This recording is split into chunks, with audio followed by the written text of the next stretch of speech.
ஒரு அழகான சிறிய கிராமம். அங்கு பசுமையான வயல்கள், பறவைகளின் குரல்கள் மற்றும் குளிர்ந்த காற்று எப்போதும் வீசிக்கொண்டே இருக்கும். அந்த கிராமத்தில் மீனா என்ற ஒரு புத்திசாலி மற்றும் நல்ல மனசு கொண்ட சிறுமி வாழ்ந்தாள். மீனாவுக்கு மிகவும் பிடித்தது இயற்கை. மரங்கள், பறவைகள், பூக்கள் இவையெல்லாம் அவளுடைய நண்பர்கள் போல இருந்தன. ஒவ்வொரு நாளும் பள்ளி முடிந்த பிறகு அவள் வீட்டிற்கு செல்லும் வழியில் ஒரு சிறிய காட்டை கடந்து செல்வாள். அந்த காட்டின் நடுவில் ஒரு பெரிய பழைய மரம் இருந்தது. அந்த மரம் மிகவும் உயரமாகவும் பெரியதாகவும் இருந்தது. கிராமத்தில் உள்ள பெரியவர்கள் எல்லாம் அந்த மரத்தை பற்றி ஒரு கதையை சொல்லுவார்கள். அந்த மரம் சாதாரண மரம் இல்லை, அதற்கு அருகில் போகாதே என்று. ஆனால் மீனாவுக்கு அந்த மரம் மிகவும் பிடிக்கும். ஒரு நாள் மாலை பள்ளியிலிருந்து வீடு திரும்பும் போது மீனா மிகவும் சோர்வாக இருந்தாள். அதனால் அவள் அந்த பெரிய மரத்தின் கீழ் அமர்ந்தாள். சுற்றிலும் அமைதி.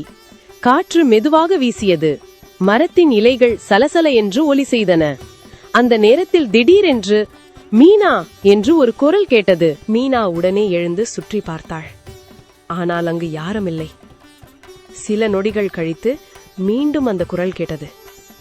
பயப்படாதே, நான் தான் பேசுகிறேன். மீனா மெதுவாக மேலே பார்த்தாள். அவளுக்கு ஆச்சரியம். அந்த பெரிய மரம்தான் பேசிக் கொண்டிருந்தது. மரம் மெதுவாக சொல்லது, மீனா, நான் இந்த கிராமத்தை பல வருடங்களாக காப்பாற்றி வரும் மரம். ஆனால் இப்போது இந்த காட்டிற்கு ஒரு பெரிய ஆபத்து வரப்போகிறது. மீனா கவலையுடன் கேட்டாள், என்ன ஆபத்து மரமே? மரம் பதிலளித்தது, ஒரு பணக்கார மனிதர் இந்த காட்டை முழுவதும் வெட்டி இங்கே பெரிய கட்டிடங்கள் கட்ட திட்டமிட்டுள்ளார். அதை கேட்ட மீனாவுக்கு மிகவும் வருத்தமாக இருந்தது. அப்போ இந்த மரங்களுக்கும் பறவைகளுக்கும் என்ன ஆகும் என்று கேட்டாள். மரம் மெதுவாக சொன்னது, அதனால்தான் நான் உன்னிடம் உதவி கேட்கிறேன். இந்த காட்டில் ஒரு மறைந்த சக்தி இருக்கிறது. அந்த நேரத்தில் மரத்தின் வேர் அருகே ஒரு சிறிய ஒளி தோன்றியது. மீனா அதை ஆச்சரியமாக பார்த்தாள். மரம் சொன்னது, இந்த ஒளியை பின்தொடர், அது உன்னை அந்த ரகசியத்திற்கு அழைத்து செல்லும். மீனா துணிச்சலுடன் அந்த ஒளியை பின்தொடர ஆரம்பித்தாள். காட்டின் உள்ளே மெதுவாக நடந்தாள். சில நேரம் கழித்து அவள் ஒரு பெரிய கல் கதவை பார்த்தாள். அந்த கதவின் மேல் பழைய சின்னங்கள் இருந்தன.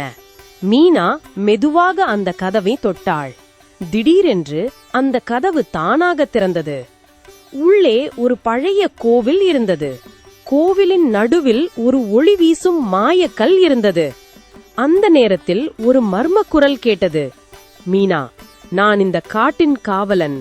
இந்த மாயக்கல் இயற்கையை காப்பாற்றும் சக்தி கொண்டது. ஆனால் நல்ல மனசு கொண்டவர்களுக்கு மட்டும் இது உதவும். மீனா அந்த கல்லை மெதுவாக தொட்டாள். அந்த நேரத்தில் கல் மிகவும் பிரகாசமாக ஒளிர்ந்தது. அடுத்த நாள் அந்த பணக்கார மனிதர் பெரிய இயந்திரங்களுடன் காட்டை வெட்ட வந்தார். ஆனால் அந்த நேரத்தில் காற்று பலமாக வீசியது. மழை பெய்ய ஆரம்பித்தது. மரங்கள் எல்லாம் அசைந்து காட்டை காப்பாற்ற ஆரம்பித்தன.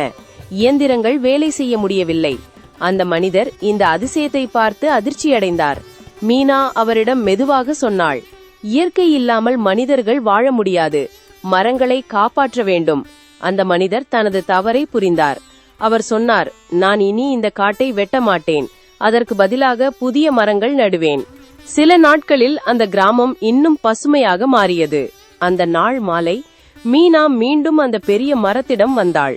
மரம் மெதுவாக சொன்னது, மீனா, நீ மிகவும் நல்ல வேலை செய்தாய். இந்த மரம் கடவுளின் ஆசிர்வாதம் பெற்ற மரம். இயற்கையை காப்பாற்றும் மனிதர்களே இந்த உலகின் உண்மையான ஹீரோக்கள். மீனா மகிழ்ச்சியாக சிரித்தாள். அந்த நாள் முதல் அந்த கிராமம் முழுவதும் மரங்களையும் இயற்கையையும் காப்பாற்ற ஆரம்பித்தனர். குழந்தைகளா, நீங்கள் கூட மரங்களை வளர்த்து இயற்கையை காப்பாற்றப் போகிறீர்களா? அப்படியானால் இந்த வீடியோவுக்கு ஒரு லைக் பண்ணுங்க, உங்கள் நண்பர்களுக்கும் ஷேர் பண்ணுங்க. மரம் வளர்ப்போம் என்று கமெண்ட் பண்ணுங்க.